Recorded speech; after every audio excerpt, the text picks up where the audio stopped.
Donald Trump just finished up his press conference that he was having today in New York City, and as expected, it was terrible. There were a number of times during this press conference where a reporter asked him to detail a policy, and he just straight up refused to, and he kind of just snapped in the middle of all of it and started becoming more unhinged, spreading more conspiracy theories, the whole 9 yards. So I have some clips from this press conference to show you. We'll talk about it a little bit, but let's just dive right in. So here's the first clip I want to show you, and in this video, he makes up a conspiracy theory about Nancy Pelosi and then calls for her prosecution. I don't know, just have a look. Her husband sold their Visa stock. They had a lot of Visa stock one day before Visa was announced that Visa is being sued by the Department of Justice. Think of that. Nancy Pelosi sold vast amounts of Visa stock one day before the big lawsuit that we all read about a few days ago was brought against Visa. You think it was luck? I don't think. She should be prosecuted. Nancy Pelosi should be prosecuted for that. And she should also be prosecuted for J6 because she turned down 10,000 or any number she wanted, soldiers or National Guard. And I hope you all read John Solomon and what John Solomon wrote 2 days ago. I mean, okay, what is he even talking about? This is so unhinged nonsense. This is somebody running for president of the United States, and he's calling for the prosecution of Nancy Pelosi based off of fiction. He's talking about this visa trade, but for a reminder for everybody out there, Nancy Pelosi does not control her stocks. She doesn't control her stock. She does not control what trades are made or not. So he's saying Nancy Pelosi did this. Of course that didn't happen. And calling for her to be prosecuted for January 6th because she denied troops, obviously that's not true either. She doesn't have the ability to accept or deny troops, and that was never offered to anybody. But also, the main point here is that this is just straight up projection from Donald Trump. He's calling for prosecution for Nancy Pelosi based off of fraud and for January 6th. Those are two things that he has either done or should be prosecuted for. With business fraud, he's been held liable and has to pay nearly $500 million in business fines.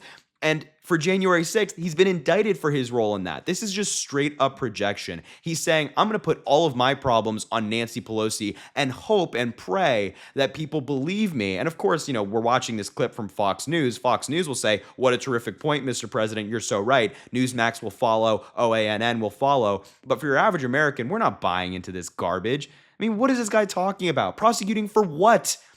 Cite the statute, Donald. Cite the statute that Nancy Pelosi should be prosecuted under. It's just straight nonsense. He's just trying to take attention away from his own legal problems, which there are many. Anyway, aside from that very terrible introduction, that was him just reading the speech. Let's get into some questions that Donald Trump was asked to answer. So here's one where he's talking about his plan for Eastern Europe, specifically Russia and Ukraine, and just take a look at what happens when a reporter asks him to tell us his plan. I believe I will be able to make a deal between President Putin and President Zelensky quite quickly. But what does that look like? What does that look like? What does that? I don't want to tell you what that looks like. What? Oh my! This guy is running for president of the United States. He's talking about a major war that's happening in the world right now. And a reporter says, okay, you want to make a deal between Putin and Zelensky? What does that actually look like? What are you thinking there? He goes, well, I don't want to tell you. What? I mean, it's so mind-numbingly stupid. To be completely frank, it's so mind-numbingly stupid. How do Republicans look at this guy and say, yeah, that's my guy? He's saying, I'm not going to tell you because he doesn't have a plan. There's no plan to tell. He's just making it up. He's saying, I bet I could secure a deal very quickly, which, by the way, nobody that's an expert in foreign policy or it works in the military, anything like that, believes that that's the case, believes that Donald Trump could come in there and get a deal done within a day. I think that is his claim, because it's an incredibly complex situation. The only way that this ends within a day is Ukraine just giving up. Is Ukraine giving up land, and that is not an option. But how ridiculous is this? I don't want to tell you. What are you, 5? Are you a 5-year-old? There is no plan, so he has nothing to tell. But he's running for president of the United States. For president. And he's being asked valid questions by reporters as to what he wants to do about a major war, and Republicans will give him a pass because he just says, I don't want to tell you. Ridiculous. It's insane. Anyway, the next clip I want to show you is based off of some very relevant news, as we probably know. Mayor Eric Adams of New York City was indicted yesterday on federal charges. He's facing arraignment soon, and Donald Trump had a comment about it. So let's take a look. I don't know. I don't know. I don't know the mayor well, but he's been fairly generous to me in his statements for a while. I thought you had the worst mayor ever that we had prior to him.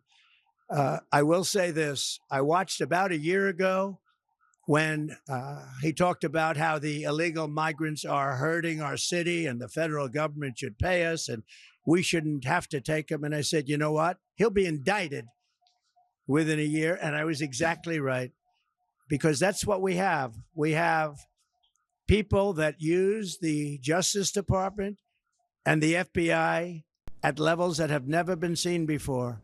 So I wish him luck. I don't know anything about what he did, but I told a lot of people right over there, that group was saying, you know, sir, you were right about that. When they mentioned that, I said, they came in and he was pretty strong about it. He said, this is really unfair to make us carry this burden. We shouldn't be doing this. This is New York City. I mean, your parks are loaded up. I just passed recently Madison Avenue, the Roosevelt Hotel. It's like nobody would recognize it. That's Midtown. But he came out very strongly against it. He was right, by the way, because it's ruining our country. He was honest. And I said, he will be indicted within a year. And that's what happened. And I noticed the indictment's very old. It goes back a long time. Well, I had the same thing. They went way before the statute of limitations. So I wish him well, but I said that he will be indicted because he did that. You take a look. That's what they do. These are dirty players. These are bad people. They cheat and they do anything necessary. These are bad people. And we need an honest Justice Department. We need an honest FBI, and we need it fast. Yeah. Isn't it remarkable how everybody that Donald Trump agrees with is automatically a victim? Like, the allegations against Mayor Eric Adams of New York City in the indictment are really bad. Really, really bad. Taking money in exchange for goods and promises and helping out foreign officials from foreign countries. That's really bad if you're an elected official in the United States of America, right? That's straight up bribery if the allegations prove to be true. And instead of saying, you know what, that's a very concerning allegation to make. I hope that the justice system plays out fairly and he gets a fair trial, and that if he's guilty, he faces the necessary accountability, right? Instead of saying something like that, which would be a rational person's statement, Donald Trump goes on a rant saying, oh, you know, he was indicted because he opposed immigration. You know, that's what has to be. I was right. I said that he was going to be indicted because he stood with me in terms of my views on immigration, and now he's being indicted for that. It's all because of that. It's not possible that he did something wrong. It has to be because he stood up against immigration and the Biden administration and things like that. Everybody in Donald Trump's eyes are a victim. If they support him and they align with him, if they are indicted or held accountable for crimes they may have committed, they are automatically a victim and they've been targeted, according to Donald Trump. It's so dumb, because you can just look at the Democrats, like a senator, a House member. Now you have Eric Adams, who've been indicted under the past 4 years under Biden's administration. The DOJ goes after both sides. They don't care about politics. They just go after people who commit crimes. But according to Donald Trump, if you commit a crime and you're aligned with him, then it's okay. Then you're being targeted. And he wishes you the best, as he did with Ghislaine Maxwell, by the way. He wishes you the best. But if you're somebody else that doesn't align with him, and you're not a fan of Donald Trump, like Nancy Pelosi, then he wants you to be prosecuted. Then he wants you to be held accountable. It's such nonsense. So those are kind of the meat of the press conference, the main clips from his Q&As and his kind of like rambling speech. But the last clip I want to show you is just a very brief one. A reporter asked him if he's going to pull his endorsement of Mark Robinson, the North Carolina governor candidate for the Republican Party, who had that bombshell story dropped on him recently. And just take a look at what Donald Trump's answer is to this question. Are you going to pull your endorsement of Mark Robinson? I don't know the situation. Do you believe that you... What a cop-out. What a cop-out. He knows the situation. He goes, I don't know it. I don't know. Plausible deniability. He says, I don't know it. I don't know. I can't comment on it. This is somebody that he's endorsed. He should be knowledgeable about the people that he is publicly supporting. somebody that he's publicly campaigned with at rallies. And he chooses this cop-out answer of, well, I don't know the situation. Give me a break. Maybe Donald Trump sees himself in Mark Robinson a little bit, and that's why he doesn't want to pull his endorsement. I don't know. But a real cop-out answer, and it shows you that he's still standing with Mark Robinson. His endorsement stands. He endorses somebody who has referred to himself as horrible things, said horrible things about other people, continues to be horrible, but that's just who Donald Trump is. So that was Donald Trump's press conference. There were a lot of other very strange clips from this press conference I could have showed you. There's just too much to go through, and I think that having too much of Donald Trump in one day is just bad for your health. So we got to keep it to a minimum.